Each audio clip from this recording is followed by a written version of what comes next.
What's up, everybody? I am Jaspreet Singh, and welcome to the Minority Mindset, and welcome back to our new Monday segment. Thank you for all the ideas and tips that you've given us for our new Monday segment. I know we're still trying to figure out exactly what we want to do on our end, but I appreciate all the ideas that you've given us. Me and my team read every comment that we get, so if you have other ideas or tips of how we can improve this new Monday segment, let me know what your thoughts are in the comments below. So I had my identity stolen, which means that somebody got a hold of my social security number and they tried to open up a bunch of lines of credits and credit cards and make a bunch of purchases from my social security number and my name. So I want to talk about what happened. This way you can protect yourself and protect your identity. In July of 2018, I was studying for my bar exam, which is the test you take to become a licensed attorney, because I was taking my bar exam in the end of July. It's a 2-day, very intensive, very long test. And while I was studying for it, I got a letter in the mail from Barclays, which is a financial services company, saying that my line of credit application was denied. I didn't really think much of it. I was like, oh, this is probably just one of those spam letters that they send you. This way you call them and so they can try to sell you some service. So I just kind of ignored it. Then, less than 1 week later, I got another letter, this time from Chase Bank, saying that my line of credit application was denied. Now I'm like, okay, this is really weird. I have never applied for a line of credit in my life. And so I don't know what is going on, but let me just call Chase Bank to see exactly what this is all about. So I called up Chase Bank and I'm like, hi, I got this letter in the mail saying that this application was denied. Can you tell me what this is about? And they asked for the application number, which was on the little piece of paper I got in the mail. So I told them, and they were like, sorry, sir, but you've been denied this line of application that you applied for. Now, in the back of my mind, I'm thinking two things. Why did I get denied? And second, wait, I never applied for a line of credit. So I told the person on the phone, I'm sorry, I don't know how to tell you this, but I never applied for a line of credit. I don't remember doing this. And they were like, oh, you never applied for a line of credit on June 15th? And I'm kind of questioning myself, even though I know I have never applied for a line of credit in my life. I only have credit cards, but I've never applied for a line of credit. And I'm still like, wait, June 15th, did I accidentally wake up and sleepwalk to the bank and open up a line of credit?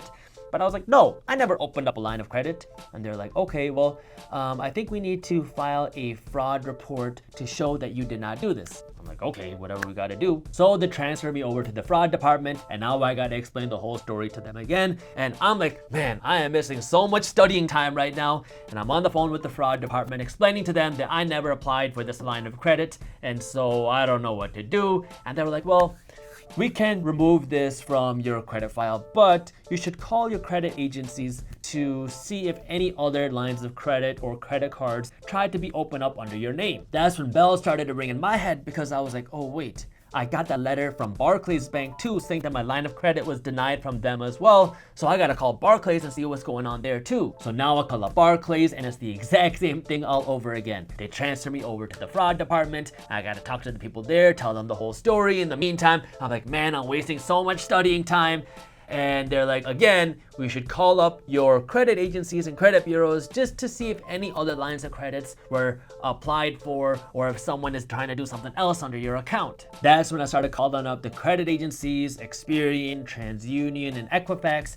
And that's when I found out that somebody got my information and they had tried to open up 7 different lines of credit and 5 different credit cards under my name. Luckily, they've been denied for everything so far. I think they were missing some sort of key piece of information.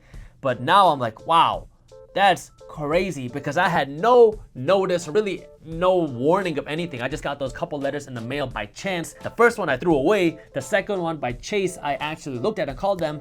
But now I'm like, oh, things are getting serious. At this point, I still had no idea how this person was able to steal my identity. I have a better idea now, and I'll tell you about it in just a minute. But I don't know how it happened, and I really had no notice from these credit agencies. I just got the letters from the banks saying that my lines of application were denied. So now I'm like, okay, what do I do? And the credit agencies said that we can put a freeze on your account. So essentially a freeze on your social security number for 7 years. This way, if you try to open up a new line of credit or get a loan or open up a new credit card or anything, you will automatically be denied unless you call us up and have us remove this freeze for a small period of time. So now my social security number and identity is frozen, but I'm still getting letters in the mail from Capital One and Discover saying that my credit card application has been denied. So now I'm gonna call these people up. I'm calling up Discover, I'm calling up Capital One, telling them that I didn't apply for this credit card so they can remove it from my file. And then I tell them, hey, I think my identity has been stolen, so if you guys get any more calls, please let me know, whatever we can do. I'm not too worried about my credit score because I don't finance anything. Like, I use a credit card because I want those perks, but the credit score to get better financing rates isn't really too big of a deal for me. I just don't want it out there that I'm applying for these credit cards or lines of credits when I didn't, because I don't know what that could mean in the long run. A few months go by, and I think now the person who has stolen my identity has realized that I have frozen my social security number and my account is frozen. So now they get creative. I have two different business credit cards. I have a Capital One business credit card because that one gives me 2% cash back, and that's the one that I always use. And then I have another business credit card that's kind of like, in case my Capital One doesn't work, I have this second credit card. Well, I was just going through my day. I think this is like September or October now, so 3 or 4 months later. I got a notification from Capital One saying, hey Jaspreet, we got your request for a new credit card and it's being shipped out to you right now. You should receive it within 2 or 3 business days. I knew I didn't request a new credit card, but still I'm questioning myself in the back of my mind. I'm like, did I accidentally request a new business credit card? I don't know. So I called up Capital One and I was like, hey guys, I got this email or notification saying that there's a new credit card being shipped out to me. Just wanted to see why this is being sent out. And the person on the other line is like, oh, you called in yesterday and you said that you lost your credit card, so we're shipping you a new one at your Florida address. I'm like, Florida address?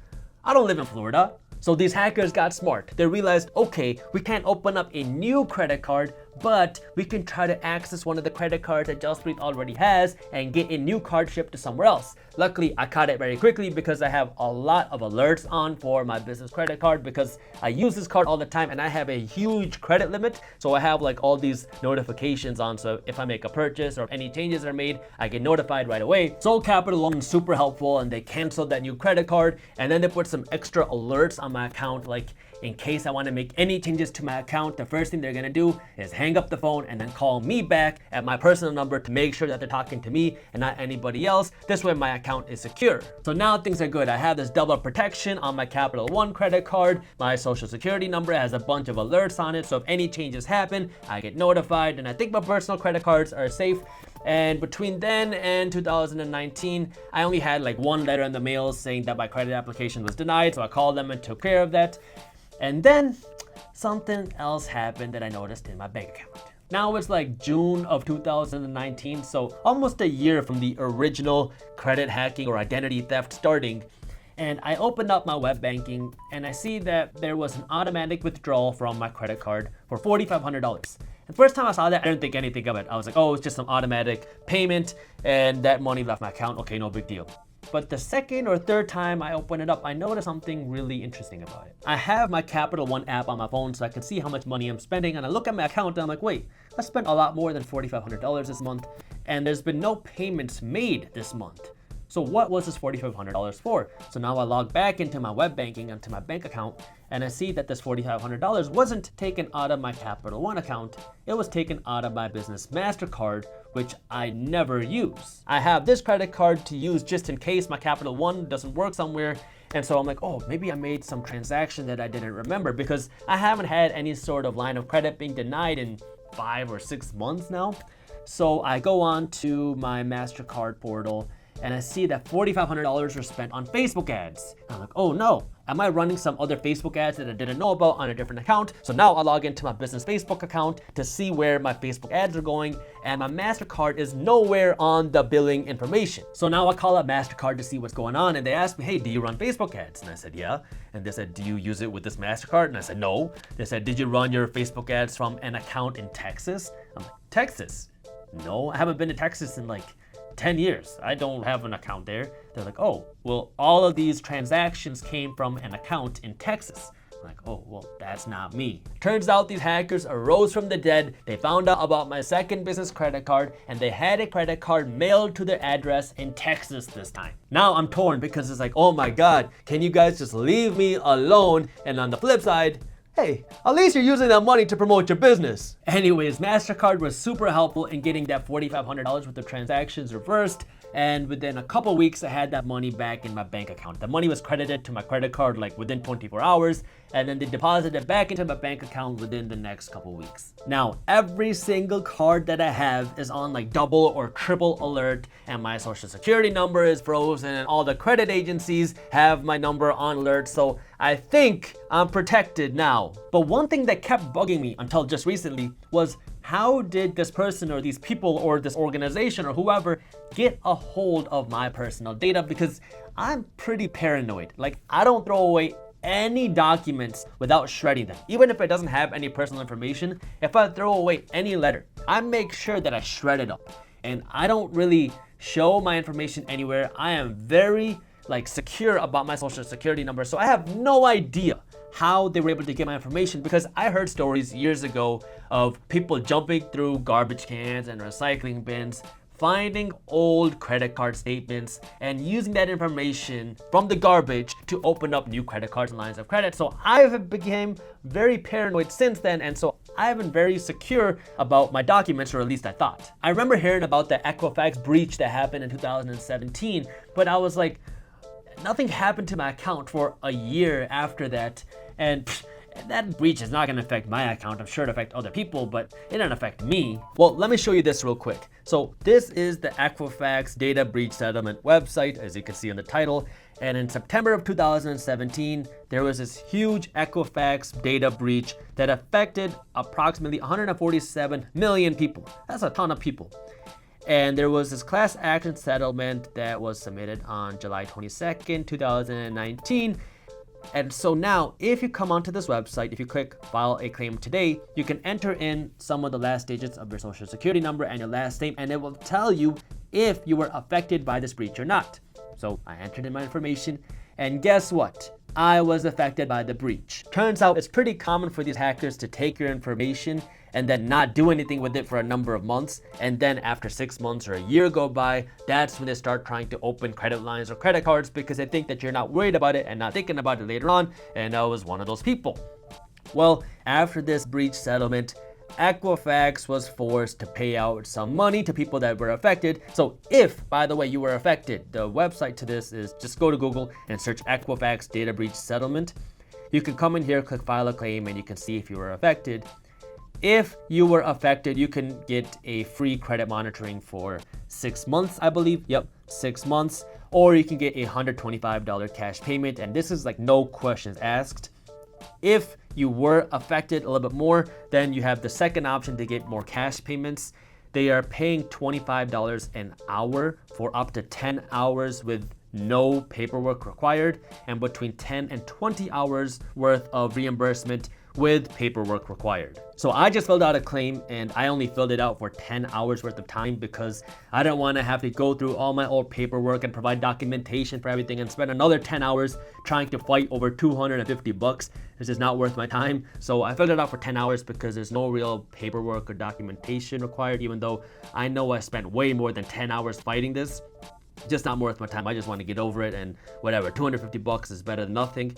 And so you can come down here where it says your legal rights and options. So if you were affected, even if you didn't know about it, you can get compensated. And if you did have your identity stolen, there are different packages and things that you can get depending on what happened. And make sure you check these deadlines. I know it's a little bit far away if you're watching this when this video first goes live, but you don't want to forget about it. And if you did have money that was stolen, you can get up to $20,000, I believe, back.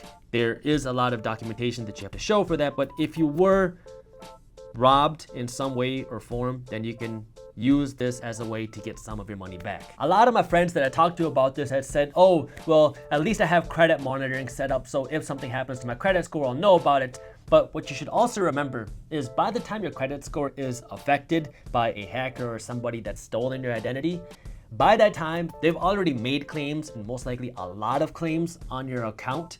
So it's really hard to really be proactive in that sense. I mean, if you have your social security number frozen, or if you have it on this alert system where you're notified anytime an account is opened, that's different. But if you're just monitoring your credit score and saying, oh, my credit score looks fine, that doesn't necessarily mean that nothing has happened.